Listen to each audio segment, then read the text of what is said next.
Welcome back to an unexpected art lesson, the show where we talk about everything you didn't know about art. This week we continue our deep dive into Hieronymus Bosch. And of course, when we're speaking of the grotesque alien insects that were the fallen angels, this does also use his visual stacking techniques, where these recognizable forms, so creatures, insects, humans, Bosch takes them and layers them to create something that people can recognize, but at the same time cannot, which is much more unsettling to which would be a lot more unsettling to the viewer than these complete aliens that are unrecognizable or have no kind of discernible codex for the average viewer to understand if this is a threat. Yeah, it's kind of like playing off of Gothic or Eldritch horror, where it's a thing that may once have been something else. Like the thing that may once have been a deer, the thing that may once have been a person, the thing that may once have been an angel. Imagine how much more dangerous it is now that it's something else. You think the thing that may once have been a deer is scary. But that just started out as a deer. I don't know, I still don't want to mess with Bambi's mom. True. Back on track. So one of the most fascinating creatures, actually, that I wanted to discuss that Bosch did remind me of with his style, and yes, I will talk. This is my thing as opposed to Brianna's Bloodborne. The Winter Lanterns from Elden Ring, and of course, more importantly, Bloodborne. The Elden Ring version are corrupted by what's known as the Flame of Frenzy, which is interesting, but the Winter Lanterns of Bloodborne more focus upon Bosch's elements. That's terrifying. You just looked one up? Listeners, I googled it. That part of it kind of makes me think of like a tree that's covered in kudzu or vines, except for this thing is all might once have been people. It's a different kind of organic. This isn't plant matter. If you're not a horror fan, do yourself a favor, don't look it up. Here's looking at you, friend. Quite literally. The mythos behind the Winter Lantern, though, is fascinating because the world of Bloodborne, insight is what ends up leading to madness. The more you understand of the world and obtain these items that grant your character insight, the more you start to realize the nightmare underneath.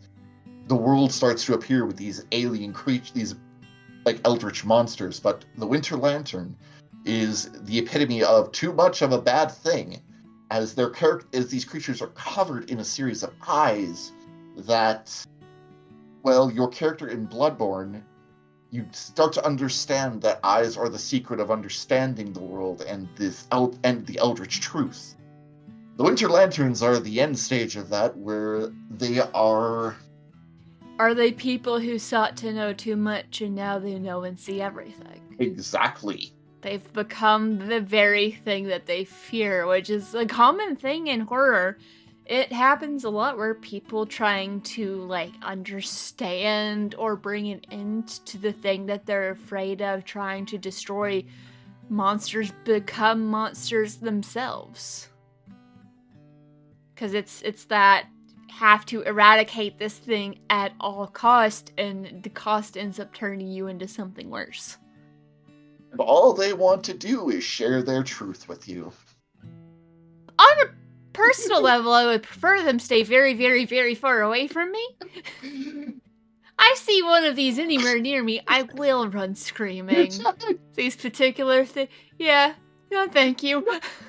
I'm good. The part that truly takes the Winter Lanterns from Eldritch Monster to, oh crap, nightmare fuel, is if your character has gained a specific amount of insight into the world of Bloodborne, you realize that they're actually singing. Thanks, I hate it. Oh, that reminds me, in Dragon Age Origins, when you're going to find the Broodmother, because you're going into the Deep Roads, which is where the Darkspawn live whenever there's not an active blight going on, to find someone who might be able to help you with this weird political thing that's going on in the Dwarven Kingdom of Orzammar. So the person looking for Branka was part of this expedition, and you're seeing as you go all these signs that are usually associated with when people do blood magic. And there's this voice that it sings in almost like this kid's lullaby kind of song. Like, it's very childlike voice singing a song hinting at what happened, which is they started eating Darkspawn and becoming corrupted, and Braga basically turned most of the expedition into the Broodmother. This giant, monstrous nightmare being. That actually gives me another bit of modern media that does utilize this as well. Dead Space. Not counting the other 50 variants of Nightmare Fuel, but there is a particular creature in Dead Space 3 that was... Dead Space 2 and 3, my apologies, that was created because the survivors had ran out of rations and they had all these nicely chopped up necromorphs. They chose to eat them and slowly turned into them. You mean if you consume the monsters, you become a monster yourself? Nobody ever said Dead Space was high-quality writing. This is my surprised voice. I was going to say this is my surprised face, but audio medium. Dead Space, brought to you by the people who are surprised the leopards ate their face party. So we've talked about some games that have drawn inspiration from Bosch, but what about other artists? Or any art movements that have happened since his time? I realize that, the way I phrase that's a very broad question, but do you have any examples? Yes. There is a street artist by the name of Pixel Pancho, who definitely utilizes the same surrealistic take Bosch has utilized in his own work, and if I was smarter, I would have had these images loaded. You take that back.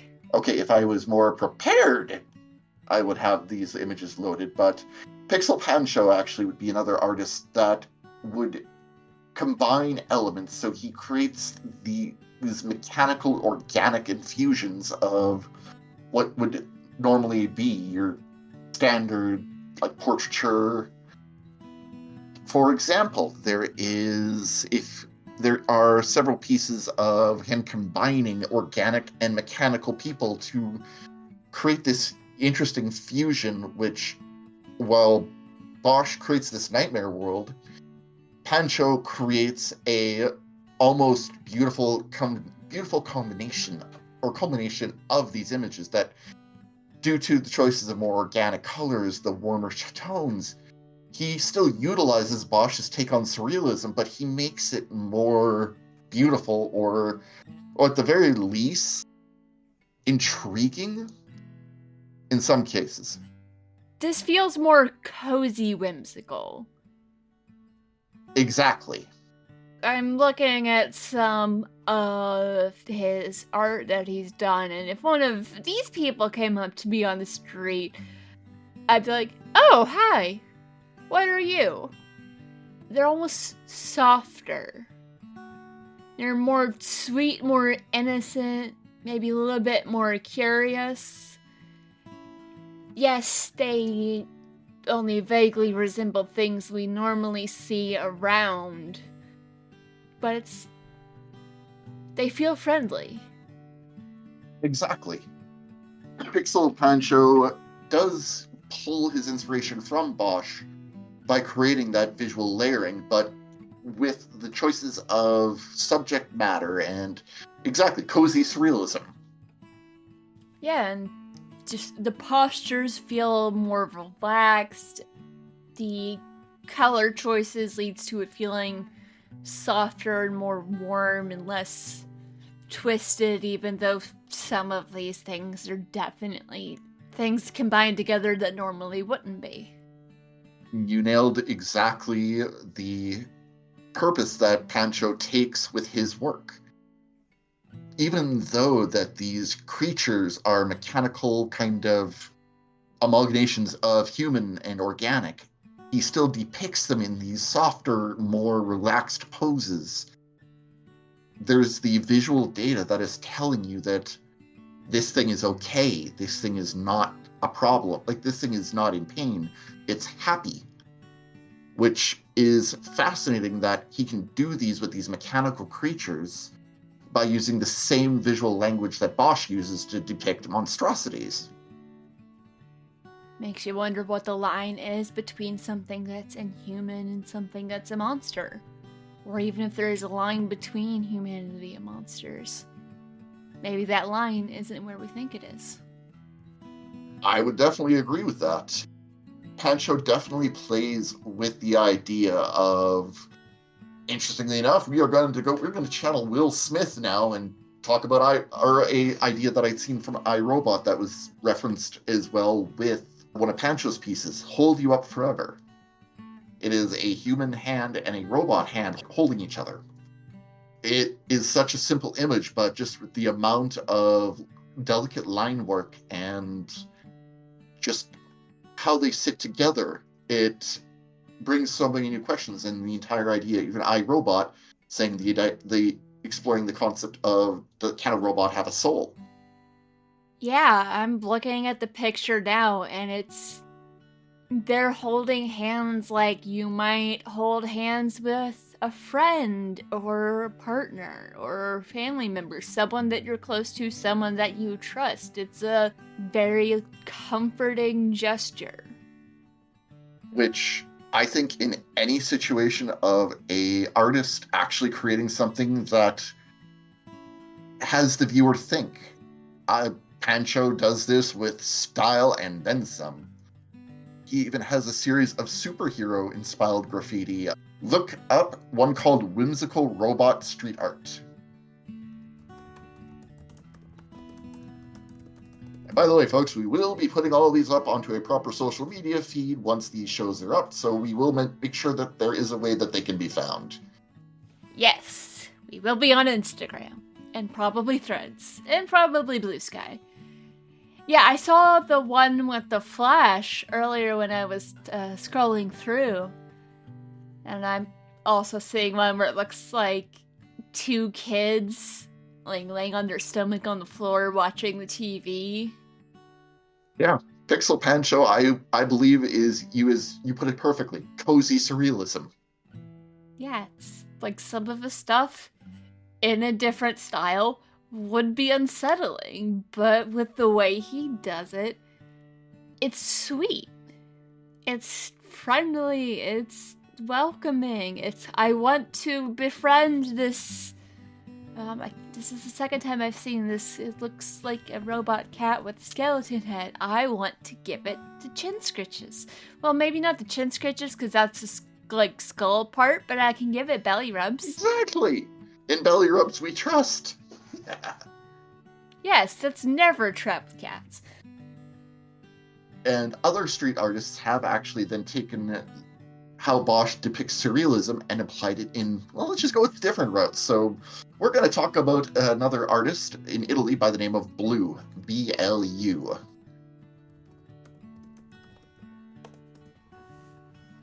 Once you've got that up, you're going to see that it does play with the idea of Bosch's take on surrealism, but a much more stark contrast. One of the pieces in question would be Medusa. It's almost like a comic take on Medusa with the what's-his-face holding on to the head, except... Oh, are those... Yep.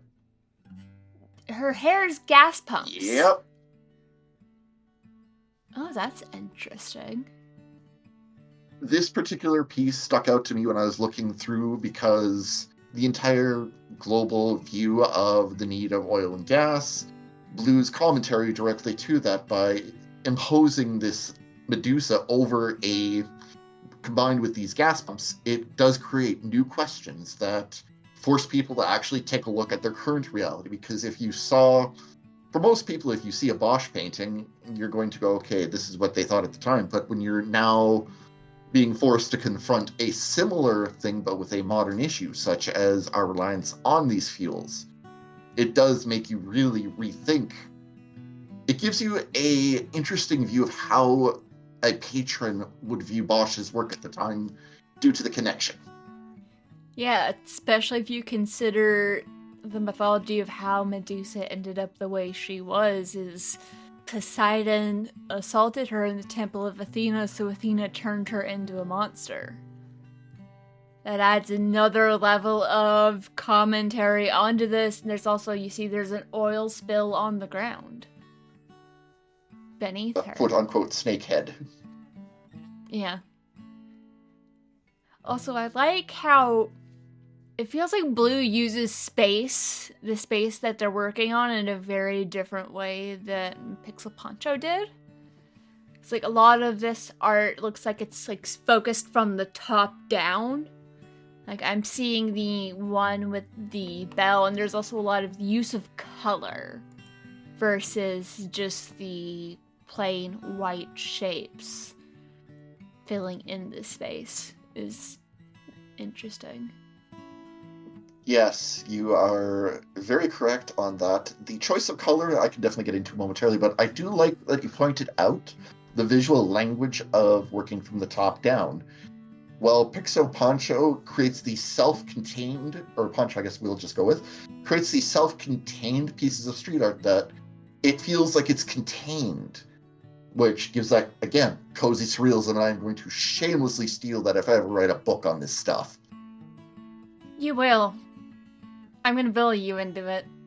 Fair enough. I accept that fate, but... It's not even going to be hard. Do it. You've basically written one. Yeah, definitely fair. Blue, on the other hand, his pieces feel like they should be breaking the composition. So there are, and especially with how Bosch has the other world always depicted above, Blue uses the same idea, but at this point, that is above is not always good, because you see his protests on war that a presence from above is scooping the brain out of the soldiers, that they're no longer being given free will. They're just a tool of the machine. And same thing with the Medusa piece. That when you think about how the iconography of a Medusa is shaped in each era, such as, again, the original mythology of Athena and Medusa, the fact that even a Medusa tattoo has a completely different connotation than what you would see in this particular case, because if you're looking at this image, you don't know that figure above, are they good? Are they bad? Are they enabling the need for this? Much like the other hand, that is the one that is scooping a soldier's brain out. Two of the other interesting pieces by Blue is a commentary of religion involving if you look up a piece called Blue Wide Walls. Why is in the question? Wide Walls, W-I-D-E walls. Oh. And remember, folks, we will actually properly organize these when you see the Instagram, so feel free to tune in there to see exactly what we're talking about. Oh, there's some interesting ones that pop up when you look that up. I'm particularly intrigued by the one where it's a military-looking individual. You can't see his face. Looks like he's playing a marimba, but projectiles are being shot out of each of the keys as they're hit. It's almost like it's orchestrating a war, maybe. And you just beat me to and they're aimed at street level. And you've just found a better term than I was going to use for that, so I salute you. I was in band for a while. I'm good at the music puns. You are amazing at the music puns. Practice. That and bear puns. Record, if anybody who has created Craig is listening to this, you scare us. Quit it. However, this does actually show Blue's kind of take on the message he wants to convey with his art, that these faceless creations are orchestrating death and hatred and misery for what ends, which kind of does play into Bosch's take as well on the heavenly figures, but with the monsters underneath. One could kind of view this as he's questioning whether or not these unseen deities, or in particular case of Blue and the orchestrating a war, and I'm going to shamelessly again reference that one because I just love the term you've come up for it. You're welcome. It forces the viewer to not just think of the technical prowess or the skill, but the message behind it. That instead of following what is broadcast in media or video games or the 50 billionth Call of Duty game, but is this something that the viewer should feel comfortable by, especially that, much like Bosch's creatures that are terrorizing those who've been judged, this is putting the bullets at viewer level. You are no longer in the game. You are no longer seeing this romanticization. It is, the bullets are coming towards you. Now what? Yeah, another one that catches my eye, I had to zoom in on it a little bit. It's the large clusters of people being dropped into the water, and you can see some of the people towards the front look like they're praying towards something, and it's a cross with a fishhook. And we also have the swordfish stabbing into it could be a computer screen or TV screen. That is a fascinating one as well. I'm going to challenge you, Brianna, and I'm going to get you to give your read on this first before I give my read. Just makes me think that in times of chaos, when things get overwhelming and people feel like they're drowning, a lot of the times they might turn away from the media, and that's when a lot of churches will step up and offer their answers, so people turn to religion in those times, hoping that it will help them get out of the mess that they're in. And with the sheer volume of people being dropped in these huge, like, mashed together chunks, it just makes you think of, there's a big tragedy, like something big is happening. And it's impacting a lot of people all at once. Some are swimming away in other directions, looking for something to hold on to help get them above the water. My brain is doing the words real good today. I thought you did that fantastic. And again, I'm well aware of my own word failure there, but no, I think that is a very good read. Tell me, what do you think the symbolism with the cross with the hook would be? It's church is trying to hook and reel people in. Yeah, that is pretty much how I took this read as well. That, although my question to you is this, since you are stronger on it than I am, the swordfish, is there any iconography or religious iconography behind that? I was about to say no, but then I remembered the Sword of Truth. Ooh.